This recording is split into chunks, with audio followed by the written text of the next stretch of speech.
मंचस्थ सभी श्रेष्ठीगण और भारत के भिन्न भिन्न भागों से आए हुए सभी जीतों के प्रतिनिधि बंधु, मैं नरेंद्र जी से पूछ रहा था कि बाहर से भी लोग हैं क्या? उन्होंने कहा हाँ, गुजरात बाहर से भी है। तो मुझे लगा कि अच्छा होगा कि मैं हिंदी में बातचीत करूं।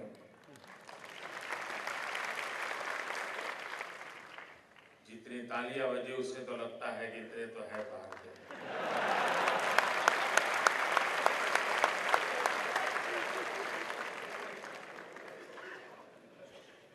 मतलब मेरा फैसला सही था, और वैसे भी सही फैसले ही होते हैं जो सफलता दिलाते हैं।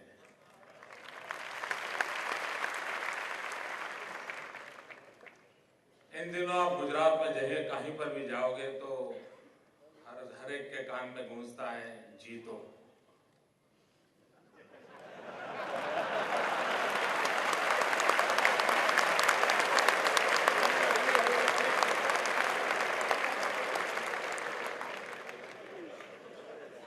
और मैं देख रहा हूं कि आप भी मुझे कह रहे हो कि जीतो।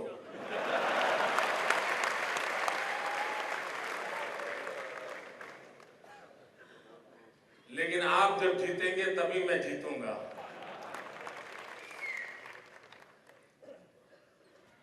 भाइयों बहनों,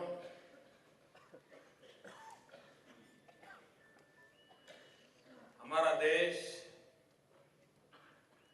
अगर उसकी सांस्कृतिक विरासत की ओर देखा जाए, हमारे इतिहास की ओर देखा जाए,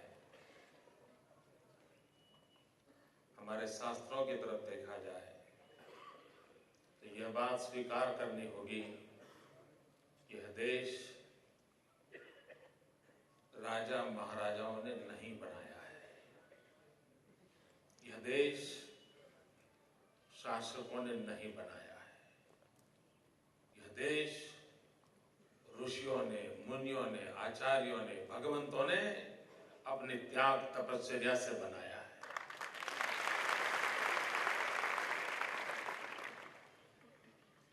और इस देश की वही पूंजी है।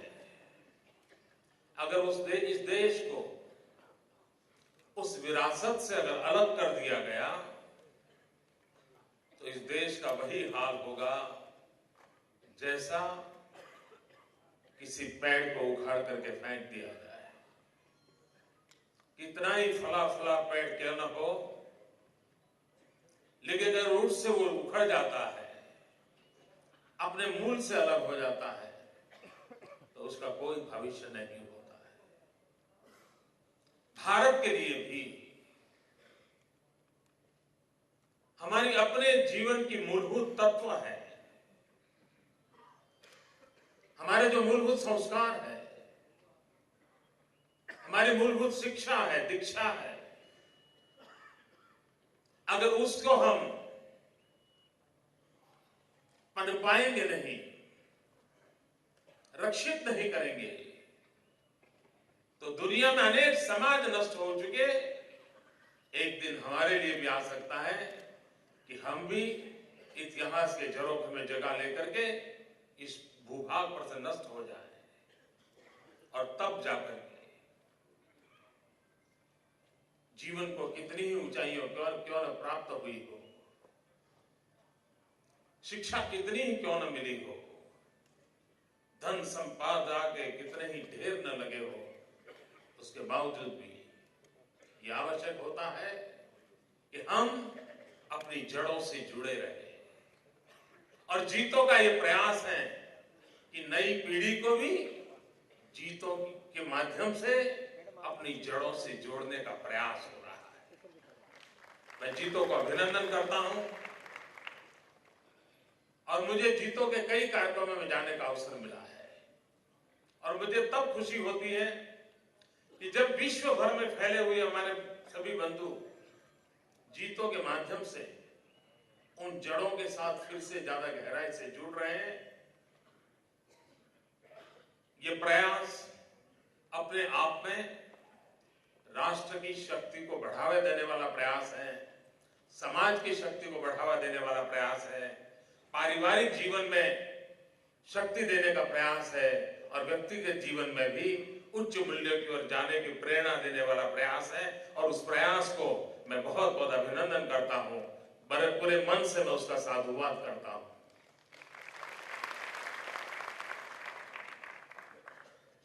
भाइयों बहनों,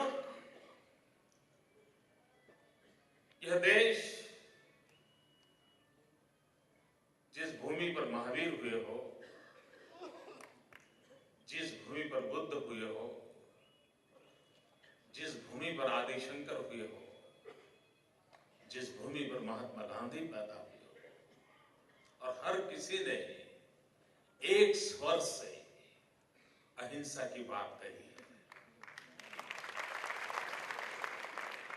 अहिंसा के विषय में हमारे देश के किसी भी पंथ परंपरा में कोई मतभेद नहीं है।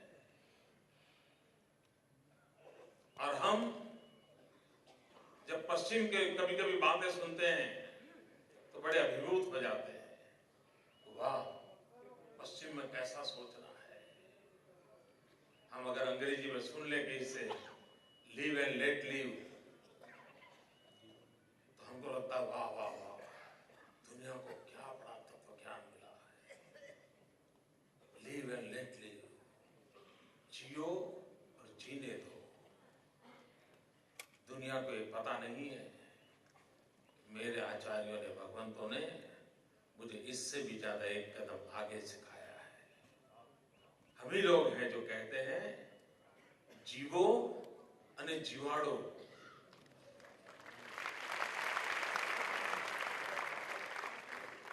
यानी सिर्फ मैं भी जियो तुम भी जियो, मैं मेरा कर लो तुम तुम्हारा कर लो, ये हमारी उतनी सीमित संकुचित विचारधारा नहीं है। खुद भी जियो, औरों को भी जीने के लिए समर्थन करो, सहाय करो, जीने दो। क्या ऊंचा तत्वज्ञान था हमारा। आज विश्व के अंदर एक बड़ा शब्द प्रचलित हो जाता है, कहते हैं जगत के अंदर ये तत्वज्ञान ऐसा है जिसमें टॉलरेंस है। टॉलरेंस, जो लोग दुनिया को टॉलरेंस सिखाने की बातें करते हैं, उन्हीं लोगों ने पूरी मानव जात को दो विश्व युद्ध में झकझोर दिया था।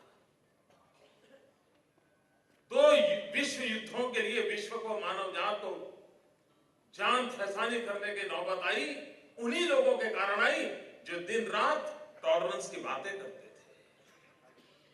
और हम वो लोग हैं जिन्होंने आज भी, पूरा इतिहास गवाह है,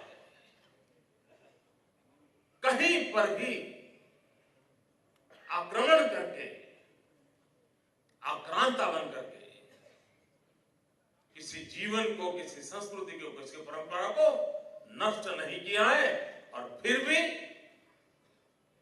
हम कभी कभी अपनी बात बताने में संकोच करते हैं। हम एक डिफेंसिव अवस्था में रहते हैं। भाइयों बहनों, हम उससे भी आगे हैं, हम टॉलरेंस से भी आगे हैं। हम यहां तक कहते हैं कि भाई सिर्फ सह लूंगा, ठीक है, मैं टॉलरेट कर लूंगा, तुम जो हो टॉलरेट कर लूंगा, क्या करूंगा। उस टॉलरेंस से भी आगे हम एक्सेप्टेंस वाले लोग हैं, हम रिस्पेक्ट करने वाले लोग हैं। ठीक है, मेरा विचार मुझे मंजूर, तुम्हारा विचार तुम्हें मंजूर। और तभी हमारे शास्त्रों में कहा गया है, और इसी बात को लेकर के एकम सत विप्राह बहुधा वदन्ति, सत्य एक है, उसको जानकार लोग अलग अलग रूप में कहते हैं। ये बात हमारे यहां उस ऊंचाई से कही गई है। मित्र, दुनिया के अंदर एक गैलीलियो था जिसने पृथ्वी सूर्य के पास घूमती है कि सूर्य पृथ्वी के आसपास घूमता है, बाइबल में जो लिखा था उसके खिलाफ उसने अपना वर्जन दे दिया। और क्या परिणाम आया? गैलीलियो को फांसी के तख्त पर चढ़ाने की नौबत आ गई। और आज विज्ञान ने सिद्ध कर दिया कि गैलीलियो सत्य था, लेकिन चूंकि वो बाइबल में नहीं था और इसलिए गैलीलियो को मारो। ये एक प्रकार, ये और वही लोग टॉलरेंस की बातें करते हैं। और दूसरी तरफ हमारे यहां देखो, एक चारवाक ऋषि हो गए हमारे देश में। वो चारवाक ऋषि कहते थे ऋणम कृत्वा धृतम पिबेत।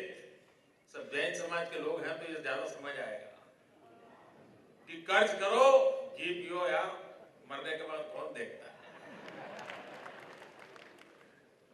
जिस बैंक से मिलता है ले लो, करो धंधा, फिर बाद में देखा जाएगा। ऋणम कृत्वा धृतम पिबेत, ये भूमि जो त्याग की भूमि है, जो कहती है तेन त्यक्तेन भूमि था,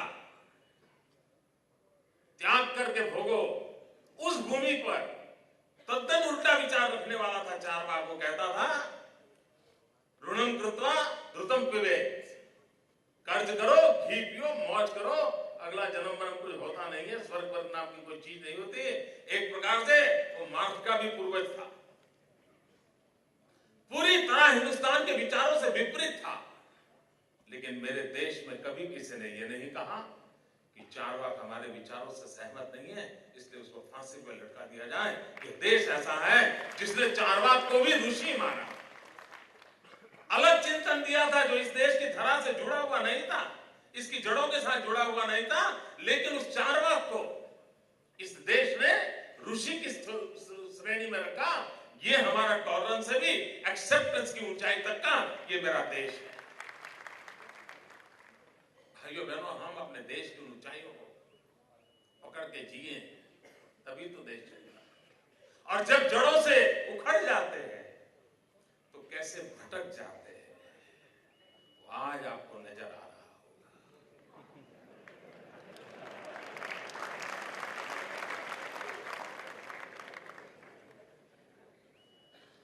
आप में जान आने लगी ऐसा लग रहा है।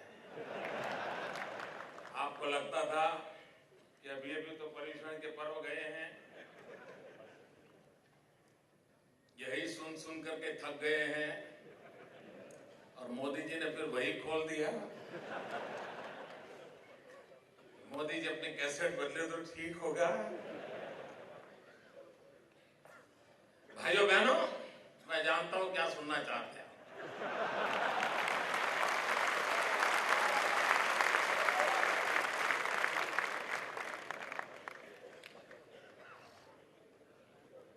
आपको पता चल गया?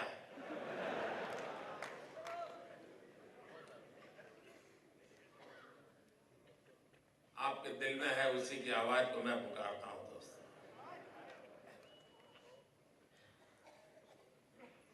भाइयों बहनों, जब जड़ों से उखड़ जाते हैं तब देश कितना तबाह हो जाता है, उसका आज अब रूप देखिए। मैं अहिंसा के विषय को ले लेता हूं। यह देश आजाद हुआ, लेकिन मेरी सरकार को गौ वंश रक्षा के कानून बनाने के लिए सुप्रीम कोर्ट तक लड़ाई लड़नी पड़ी। मैं हिंदुस्तान की बात कर रहा हूं, आजाद हिंदुस्तान की बात कर रहा हूं, जिस देश में गौ रक्षा के लिए महात्मा गांधी जीवन भर लड़े थे, जिसके लिए आचार्य विनोबा जी ने जीवन के अंतकाल में अनशन किया था। हमारे ऋषियों ने मुनियों ने जिसकी गाथा गाई थी, उस एक गौ रक्षा के कानून को मेरे गुजरात में मंजूर करवाने के लिए मुझे सुप्रीम कोर्ट तक लड़ना पड़ा। आजाद हिंदुस्तान में साहब इससे ज्यादा शर्मिंदगी की बात क्या हो सकती है? वरना ये ऐसी चीज है जो सहज रूप से स्वीकार होनी चाहिए थी।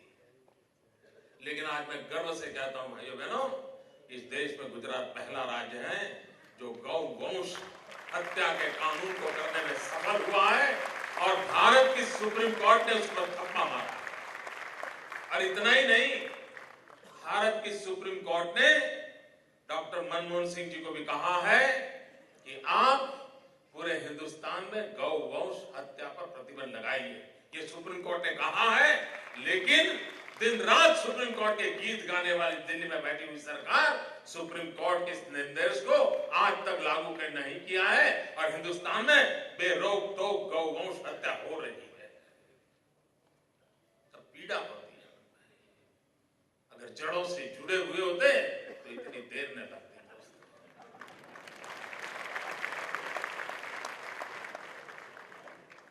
आपको जानकर आश्चर्य होगा मित्रों, और बहुत से लोग जो पहली बार शायद इन बातों को सुनते होंगे, और मैं ये शब्द कहने के लिए नहीं कह रहा हूं, मेरे भीतर में एक बहुत बड़ा दर्द है, बहुत बड़ी पीड़ा है, कलेजा टूट रहा है दोस्तों।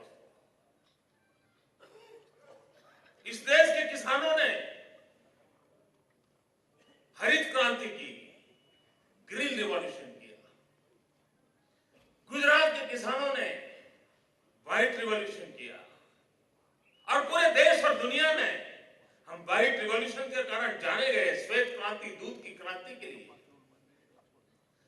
लाल बहादुर शास्त्री ने जय जवान जय किसान का नारा दिया, पूरा देश का किसान खड़ा हो गया और पूरे देश के किसानों ने तय किया कि हिंदुस्तान का पेट भरने का सामर्थ्य इस उर्वरा भूमि में है, हम अपना पसीना बहाएंगे और ग्रीन रिवॉल्यूशन करके दिखाएगा। लेकिन भाइयों बहनों, दिल्ली में बैठी हुई वर्तमान सरकार का क्या सपना है मालूम है आपको? आपको जानकर के हैरानी होगी। उनके लिए श्वेत क्रांति का महत्व नहीं है, उनके लिए हरित क्रांति का महत्व नहीं है, न ग्रीन रिवॉल्यूशन चाहिए, न व्हाइट रिवॉल्यूशन चाहिए। उन्होंने मकसद बनाया है पिंक रिवॉल्यूशन। पिंक रिवॉल्यूशन, गुलाबी क्रांति। ये गुलाबी क्रांति क्या है मालूम है? जब पशु को काटते हैं, उस मांस का कलर आपने देखा होगा, जैनियों ने तो नहीं देखा होगा, टीवी पे देखा होगा, वो गुलाबी होता है। और इसलिए दिल्ली में बैठी हुई सरकार का सपना है कि हम हिंदुस्तान में पिंक रिवॉल्यूशन करेंगे और पूरे विश्व में मांस मटन का एक्सपोर्ट का बिजनेस करेंगे। और इस वर्ष भारत सरकार ने घोषित किया है, स्वयं भारत सरकार ने घोषित किया है कि पूरे विश्व में बीफ एक्सपोर्ट में हिंदुस्तान नंबर 1 है। किन चीजों के लिए गर्व किया जा रहा है? भाइयों बहनों, आपका कलेजा रो रहा है कि नहीं मुझे मालूम नहीं, मेरा कलेजा चिप चिप करके पुकार रहा है।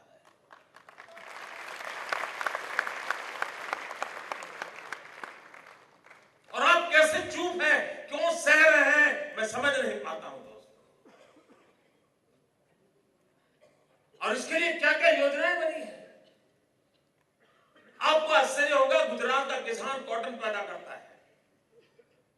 अगर हम कॉटन एक्सपोर्ट करते हैं तो भारत सरकार उस पर ड्यूटी लगाती है, लेकिन अगर आप मटन एक्सपोर्ट करते हैं तो भारत सरकार सब्सिडी देती है। ये मेरे देश की जड़ों से उखड़े हुए लोगों का मिजाज देखिए। भारत की जड़ों से जो उखड़ गए हैं, उन्होंने कॉटन एक्सपोर्ट पर ड्यूटी, मटन एक्सपोर्ट पर सब्सिडी। ये उनका खेल है। इतना ही नहीं, अगर आप लोहे के व्यापारी हो, या राजेश में बैठे हैं, क्या कभी आपको अहमदाबाद से दिल्ली लोहा भेजना हो और वहां पर कोई अस्पताल के लिए लोहा भेज रहे हो, कोई ब्रिज बनाने के लिए लोहा भेज रहे हो, जो जनता के उपयोग के काम आने वाला है लोहा, क्या ये हिंदुस्तान की सरकार आपका लोहा यहां से दिल्ली ले जाने के लिए आपको ट्रांसपोर्ट सब्सिडी देगी? क्या ट्रांसपोर्ट सब्सिडी मिलती है भाई? आप मान लीजिए गरीबों के लिए किसी प्रदेश के अंदर चावल गेहूं भेजना चाहते हैं, क्या ट्रांसपोर्ट सब्सिडी हिंदुस्तान देता है? क्या आपको जानकर के पीड़ा होगी मेरे भाइयों बहनों, अगर मटन एक्सपोर्ट करने वाला मटन एक्सपोर्ट करने के बाद अपने कतल खाने से मुंबई बंदर तक मटन ले जाता है, तो भारत सरकार प्रति टन प्रति किलोमीटर उसको सब्सिडी देती है, ट्रांसपोर्टेशन की सब्सिडी देती है। इतना ही नहीं मित्रों, आप कोई उद्योग लगाना चाहें, कारखाना लगाना चाहें, क्या हिंदुस्तान की सरकार आपको कोई सब्सिडी देती है? आपको जानकर के हैरानी होगी, अगर आप कतलखाना लगाते हैं, स्लॉटर हाउस लगाते हैं, तो आपको 15 करोड़ रुपया हिंदुस्तान की तिजोरी से दिया जाता है। 15 करोड़ रुपया सब्सिडी मिलती है। भाइयों बहनों, इतना ही नहीं, आप अगर हमारे गुजरात के अंदर सिर्फ हम वाइब्रेंट गुजरात समिट करते हैं ना, और उसमें लोग आते हैं, व्यापारी लोग, उद्योगकार आते हैं। सिर्फ गुजरात आए हैं इसलिए इनकम टैक्स डिपार्टमेंट उनको नोटिस भेजता है कि आप गुजरात क्यों गए थे। ये हाल है देश का। इनकम टैक्स विभाग ने पिछले बार हमारे यहाँ वाइब्रेंट गुजरात समिट में जो पूंजी निवेश के लिए लोग आए थे, उनको इनकम टैक्स ने नोटिस दिया था। अगर आपको इनकम की इतनी जरूरत है और टैक्स की इतनी चिंता है, और दूसरी तरफ क्या करते हैं, अगर आप मटन का बिजनेस करते हो, मटन एक्सपोर्ट का काम करते हो, तो 5 साल तक आपको इनकम टैक्स में माफी दी जाती है। भाइयों बहनों, ये मैं किसी और देश की बात नहीं कर रहा हूं। जहां भगवान महावीर पैदा हुए थे, उस हिंदुस्तान की बात कर रहा हूं, इस हिंदुस्तान की सरकार की बात कर रहा हूं। और तब मैं कहता हूं कि कलेजा रो रहा है, देश को किस दिशा में ले जाया जा रहा है। और अगर हम एक समाज के नाते जागरूक नहीं होते, हम अपने सपनों को पूरा करने के लिए संकल्पबद्ध नहीं होते हैं, हमें जो शिक्षा दीक्षा मिली है उसको लागू करने के लिए हम कोई प्रण नहीं करते हैं, और इन चीजों के लिए आगे नहीं आएंगे, तो भाइयों बहनों, हमें भी अपनी जड़ों से जुड़ करके रहने में कितनी दिक्कत आएगी उसका आप अंदाज लगा सकते हो। और तब जाकर के इन चीजों को रोकना आवश्यक है। देश के प्रधानमंत्री इसका जवाब नहीं दे सकते, वैसे भी उनको सुख है।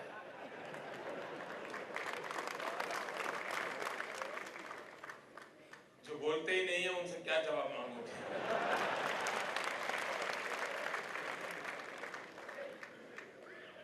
मित्रों, आज देश